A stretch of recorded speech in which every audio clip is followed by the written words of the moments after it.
সূরা আসর পবিত্র কোরআনের সবচেয়ে ছোট সূরাগুলোর মধ্যে একটি, তাই এই সূরাটি আমাদের অনেকেরই মুখস্থ। মাত্র 3টি আয়াতের এই সূরাটিতে আল্লাহ এমন একটি গাইডলাইন দিয়ে রেখেছেন যা দিয়ে একজন মানুষ তার গোটা জীবনকে সাজাতে পারে, তার জীবনের অবস্থা কেমন তা যাচাই করতে পারে এবং কি করলে সে সফল হবে সেটা নির্ধারণ করতে পারে। ইমাম আশ-শাফিঈ বলেছিলেন, একজন ব্যক্তি যদি শুধু সূরা আসরের অর্থ নিয়ে গভীরভাবে চিন্তা করে সেটা তার জন্য যথেষ্ট হবে। আল্লাহ সূরাটি শুরু করেন কসম দিয়ে, ওয়াল আসর। এখানে ওয়াও হলো কসমের হরফ। ওয়াল আসর মানে আসরের কসম বা আসরের শপথ। বান্দা যদি কসম খায় তাকে তার রবের নামে কসম খেতে হয়, কিন্তু স্বয়ং আল্লাহ যখন কসম খান তখন তিনি তার সৃষ্টি জগতের যা কিছু বেছে নিতে চান সেটার নামেই কসম খেতে পারেন। এবং তিনি যদি কোনো সৃষ্টির নামে কসম খান তার মানে হলো সেই সৃষ্টির একটি বিশেষ মর্যাদা রয়েছে। এটা এমন এক সৃষ্টি যার দিকে তাকালে, যা নিয়ে চিন্তা করলে মানুষ তা থেকে শিক্ষা নিতে পারবে। পবিত্র কোরআনে আল্লাহ তার বিস্ময়কর সব সৃষ্টির নামে কসম খেয়েছেন, যেমন চাঁদ, সূর্য, দিন, রাত, নক্ষত্র ইত্যাদি। তারই ধারাবাহিকতায় সূরা আসরে আল্লাহ কসম খেয়েছেন আসর বা সময়ের নামে। আল্লাহ তাআলা আসরের নামে কেন কসম খেলেন সেটা নিয়ে ভাবার আগে আমরা এক ধাপ পেছনে গিয়ে ভেবে দেখি আল্লাহ কসম খান কেন। আল্লাহ যে কথাই বলেন তার চাইতে গুরুত্বপূর্ণ, তার চাইতে তাৎপর্যপূর্ণ কথা তো আর কিছুই হতে পারে না। তাহলে আবার কসম খাওয়ার প্রয়োজন কোথায়? বাস্তবে আল্লাহ যখন কসম খান এটা তার বান্দার উপর একটি বিশেষ রহমত।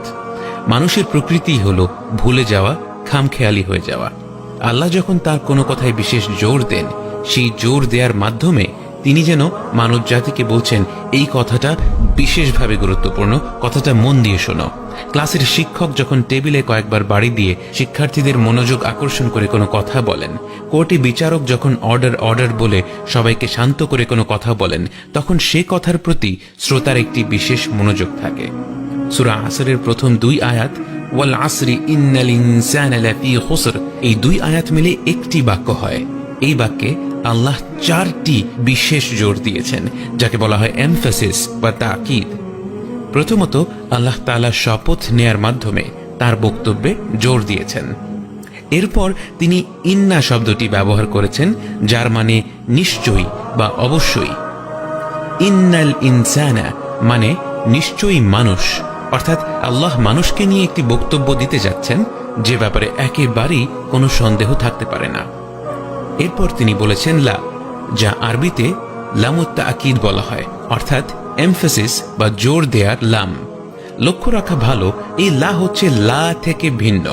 লা যার শেষে একটি টান আছে তার অর্থ হচ্ছে না, যেমন আমরা বলি লা ইলাহা ইল্লাল্লাহ, যার মানে হচ্ছে আল্লাহ ছাড়া কোনো ইলাহ নেই। অন্যদিকে লামুত তাকিদের লায়ের শেষে কোনো টান নেই, তাই আমরা ইন্নাল ইনসানা লাফি খুসরি বলি না, বরং বলি ইন্নাল ইনসানা লাফি খুসর। তো এই লা হরফটি এই বাক্যের তৃতীয় এমফাসিস বা জোর। এবং এরপর আল্লাহ বলেছেন ফি খুসর। খুসর শব্দের অর্থ হলো ক্ষতি। এখানে আল্লাহর মূল বক্তব্য হলো মানুষের বিরাট ক্ষতি হয়ে যাচ্ছে, অকল্পনীয় লস হয়ে যাচ্ছে, কিন্তু তিনি কথাটি এভাবে না বলে বলেছেন ফি খুসর, অর্থাৎ তিনি কথাটি এমনভাবে বলেননি যে মানুষের বিরাট ক্ষতি হয়ে যাচ্ছে, বরং তিনি বলেছেন মানুষ ক্ষতির ভেতরে ডুবে আছে। তিনি যেন ক্ষতিকে বা বিপর্যয়কে একটি মহাসাগরের ন্যায় তুলনা করেছেন এবং মানুষ যেন এই বিপর্যয়ের মহাসাগরে একেবারে গভীরভাবে ডুবে আছে। এবং এই ফি শব্দটি হল এই বাক্যের চতুর্থ এমফাসিস বা তাকিদ। কোরআনে অনেক অনেক আয়াতেই আল্লাহ জোর দিয়ে থাকেন, কিন্তু একটি বক্তব্য বলতে গিয়ে যখন আল্লাহ 4টি বার বিশেষভাবে জোর দেন তখন তা যে কোনো চিন্তাশীল ব্যক্তিকেই নাড়া দেবে। তিনি খুব সহজভাবেই বলতে পারতেন আল ইনসানু খাসির, মানুষ বিপর্যয়গ্রস্ত, ক্ষতিগ্রস্ত, কিন্তু তিনি এভাবে না বলে বললেন ওয়াল আসর ইন্নাল ইনসানা লাফি খুসর, সময়ের কসম খেয়ে বলছি মানুষ নিঃসন্দেহে পুরোপুরিভাবে বিপর্যয়ের ভেতরে ডুবে রয়েছে। এর কারণটা কি? যে ব্যক্তি ডুবে যাচ্ছে এবং প্রাণপণ সাঁতরে পানি থেকে বের হওয়ার চেষ্টা করছে, তার চাইতে বেশি বিপদে কে আছে? তার চাইতেও বেশি বিপদে হলো সেই ব্যক্তি যে পানির নিচে ডুবে মরে যাচ্ছে, কিন্তু সে বুঝতেই পারছে না যে সে ডুবে যাচ্ছে। তার মস্তিষ্ক তাকে জানাতেই পারছে না যে তার শরীরে অক্সিজেন যাচ্ছে না। হয়তো সে অচেতন হয়ে আছে, কিছুক্ষণের মধ্যেই মারা যাবে। এমন একজন ব্যক্তির কাছে গিয়ে শুধু এ কথাই বললে হবে না, তুমি তো ডুবে যাচ্ছ, ওঠো ওঠো। বরং এমন ব্যক্তিকে বাঁচাতে হলে তাকে জোরে সোরে ধাক্কা দিয়ে জাগিয়ে তুলতে হবে। তাকে জাগিয়ে না তুলতে পারলে তাকে বাঁচানো সম্ভব হবে না। এই আয়াতে একের পর এক এমফাসিস বা জোর যেন গোটা মানব জাতির জন্য এক একটি ধাক্কা। এই আয়াতের মাধ্যমে যেন আল্লাহ মানুষকে জাগিয়ে তুলতে চাচ্ছেন। প্রতিটি মানুষই তার ব্যক্তিগত লক্ষ্য অর্জনের পেছনে ছুটছে। কেউ পরীক্ষায় পাশ করার জন্য, কেউ জীবিকা অর্জনের জন্য। এই বিরামহীন ছোটাছুটির ঘোরে মানুষের যেন এটা ভাবারই সময় নেই যে সে কোথা থেকে এসেছিল, কি তারই বেঁচে থাকার উদ্দেশ্য, আর সে কোথায় যাচ্ছে। জীবনের এই প্রতিযোগিতার মহাসাগরে ডুবে থাকা অবচেতন প্রায় মানুষগুলোকে আল্লাহ জাগিয়ে দিয়ে বলছেন, এর কিছুই তোমাদের কাজে দেবে না। তোমরা যেটাকে সাফল্য ভাবছ সেটা সাফল্য নয়, বরং তা এক বিরাট লস, এক বিরাট বিপর্যয়, শুধুমাত্র একটি দলের মানুষ ব্যতীত। এই দলের মানুষ 4টি কাজ করে এবং আল্লাহ এই সূরার 3য় এবং শেষ আয়াতে এই 4টি কাজের বর্ণনা দেন। এবং তার মূল বক্তব্য হলো এই, মানুষের স্ট্যাটাস কো বা স্থিতাবস্থাই হলো যে সে পুরোপুরি বিপর্যয়গ্রস্ত। সে যদি পুরোপুরি বিপর্যয়গ্রস্ত না হয়ে থাকে তাহলে সে হলো এক্সেপশন, সে হলো ব্যতিক্রম। এবং এই ব্যতিক্রম হওয়ার উপায় একমাত্র একটি, এবং তা হলো 4টি বিশেষ কাজ করা। পানির ভেতর ডুবে থাকা অবচেতন মানুষ পানিতে ডুবে মরবেই, এটাই তার স্বাভাবিক অবস্থা, যদি না সে বিশেষ কিছু পদক্ষেপ নেয়। তাকে জেগে উঠতে হবে, তাকে সাঁতার কাটতে হবে, তাকে তীরে ফিরে যেতে হবে। অর্থাৎ বাঁচতে হলে পদক্ষেপ নিতে হবে, পরিস্থিতিকে বদলাতে হবে। যেমনি ভাবে দিনকাল চলছে তেমনি ভাবে চললেই কোনো না কোনোভাবে পার পেয়ে যাওয়া যাবে। এই মানসিকতা থাকলেই আবার ফিরে যেতে হবে প্রথম আয়াতে, ওয়াল আসরি ইন্নাল ইনসানা লাফি খুসর। কিন্তু যেই 4টি পদক্ষেপ নিলে মানুষ বিপর্যয় থেকে রক্ষা পাবে, সেই 4টি কাজ কি? আল্লাযীনা আমানু, যারা ঈমান এনেছে, বিশ্বাস করেছে, ওয়া আমিলুস সালিহাত, যারা ভালো কাজ করে, ওয়া তাওয়াসাউ বিল হক, এবং সত্যের দিকে আহ্বান করে, ওয়া তাওয়াসাউ বিস সবর, এবং ধৈর্যের দিকে আহ্বান করে। মানুষকে পরিপূর্ণ বিপর্যয় থেকে রক্ষা করার প্রথম উপাদান হলো ঈমান। ঈমান এমনি এমনি আসবে না। আমাদেরকে চিন্তা করতে হবে, মহাবিশ্বের দিকে তাকাতে হবে, সৃষ্টি জগতের দিকে তাকাতে হবে, প্রকৃতির দিকে তাকাতে হবে, তাকিয়ে ভাবতে হবে এই যে এত বিচিত্র এই অস্তিত্বের সূচনা কোথায়? সৃষ্টি কি নিজেই নিজেকে সৃষ্টি করেছে? আমরা কি কেউ দেখেছি একটি বস্তুও নিজে নিজেকে সৃষ্টি করতে? তাহলে কি একজন স্রষ্টা আছেন? তিনি আমাদের কি উদ্দেশ্যে সৃষ্টি করেছেন? এই ধরনের প্রশ্নগুলোর মাধ্যমে একজন মানুষ সত্যিকারের ঈমান আনতে পারে। প্রকৃত ঈমান আনার পরই একজন বান্দা সালেহাত বা প্রকৃত ভালো কাজ করতে পারে। এবং ঈমান না এনে যদি কেউ ভালো কাজ করে তাহলে সেই ব্যক্তিও দিন শেষে ক্ষতিগ্রস্ত হবে। আল্লাহ বলেছেন, ঈমান আনা হলো প্রথম ধাপ, এবং ঈমানের কারণে মানুষ যে ভালো কাজগুলো করে সেই ভালো কাজগুলোই প্রকৃত সালেহাত, সেই কাজগুলোই মানুষকে খুসর বা বিপর্যয় থেকে রক্ষা করতে পারে।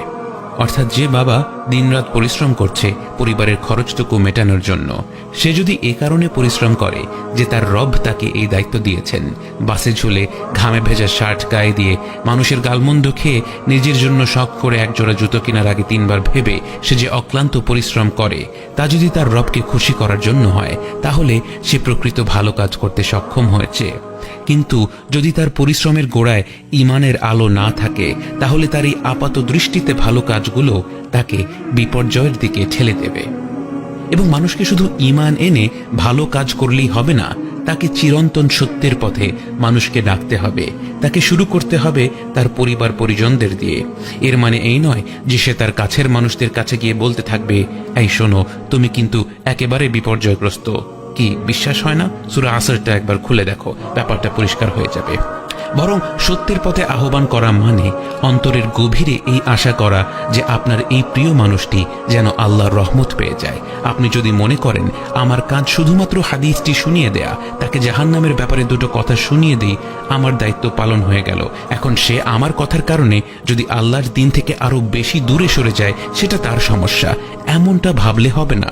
বরং যারা ঈমান এনেছে এবং আল্লাহকে সন্তুষ্ট করার জন্য অনবরত চেষ্টা করে যাচ্ছে, তাদের উচিত অত্যন্ত ধৈর্যের সাথে, মমতার সাথে মানুষকে সত্যের পথে আহ্বান করা, মানুষের সুখ দুঃখের কথা বোঝা, তাদের সাথে সহানুভূতিশীল হওয়া। এবং এই কাজগুলো করলেই যে জীবন একেবারে জান্নাতের বাগিচায় পরিণত হবে তা কিন্তু নয়। জীবন মানেই পরীক্ষা, এখানে একের পর এক বাধা বিপত্তি আসবেই। এমন হতেই পারে যে একজন ঈমান আনলো, ভালো কাজ করলো, এমনকি সে খুব চমৎকারভাবে সমাজে আল্লাহর বার্তা পৌঁছে দিতে লাগলো, কিন্তু তার ব্যক্তিগত জীবনে কোনো মর্মান্তিক দুর্ঘটনা ঘটে গেল, তার খুব আপন কেউ ইন্তেকাল করলো বা তার আয় রোজগার কমে গেল। এই অবস্থায় তার দায়িত্ব হলো ধৈর্য ধরা। এটা তার ঈমানের পরীক্ষা। আল্লাহ তাকে বিনা কারণে যে অগণিত নিয়ামত দিয়েছিলেন, সেই নিয়ামতের দুই একটি যদি তিনি নিয়ে নেন, তাহলে কি সে আল্লাহর প্রতি অকৃতজ্ঞ হয়ে যাবে? তার কাছে কি আল্লাহর থেকে আল্লাহর নিয়ামতের কদর বেশি? এবং সে যদি প্রতিকূলতার মুখে নিজেও ধৈর্য ধরতে পারে এবং অন্যদেরও ধৈর্য ধরতে সাহায্য করে, তাহলেই তার 4টি দায়িত্ব পালন হয়ে গেল। এটা আল্লাহর এক বিরাট নিয়ামত যে এমন একটি সূরা যা নিয়ে ঘন ঘন চিন্তা করলে আমরা আমাদের গোটা জীবনটাকেই পাল্টে ফেলতে পারি।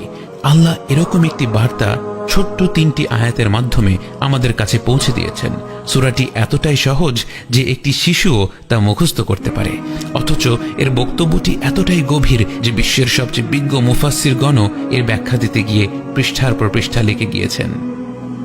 সূরাটি অত্যন্ত ছোট হওয়ায় এটা হয়তো আমরা বেশ ঘন ঘন পড়ি। আসুন এখন থেকে যখনই আমরা এই সূরাটি পড়ব, তখনই আমরা একবার নিজেদের জীবনের দিকে তাকিয়ে ভাবি এবং চিন্তা করে দেখি আল্লাহর দেয়া এই 4টি পদক্ষেপ আমরা আমাদের জীবনে কতটুকু বাস্তবায়ন করতে পারছি।